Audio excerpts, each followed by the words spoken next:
तर आपापल्या खात्याला न्याय देण्याचं वचन देताना नवनिर्वाचित मंत्र्यांनी नेमकं काय म्हटलंय पाहूया। या खात्यामध्ये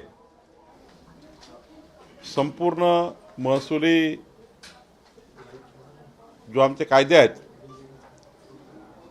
ज्या कायद्याने शेतकरी शेतमजुरांना आणि समाजाच्या शेवटच्या माणसाशी संबंध आहे, अशा महसुली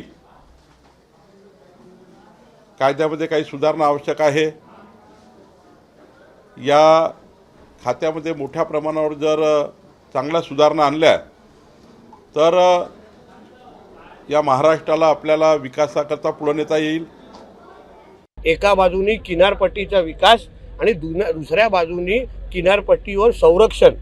कारण का आज आमच्या किनारपट्टीवर ज्या पद्धतीने अतिक्रमण वाढत आहेत, ज्या पद्धतीने अवैध धंदे वाढत आहेत, ज्या पद्धतीने स्थानिक मच्छीमारांना डावलून फक्त एका विशिष्ट विचाराचे लोक त्या पूर्ण किनारपट्टीवर बसत आहेत आणि त्याच्यामुळे आपल्या सुरक्षितेला पण फार मोठी आव्हान देण्याचं काम होत आहे।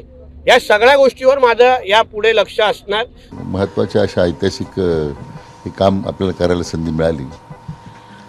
निश्चितच मग कृष्णा खोऱ्याचं ते सुद्धा एक मोठं आव्हान आहे, कारण बिगर सिंचनाचं प्रमाण वाढत चाललं आहे। शेतीच्या पाण्याच्या संदर्भात प्रश्न तयार होत आहेत, त्याबद्दलही काही आपल्याला पुनर्विचार करावा लागेल।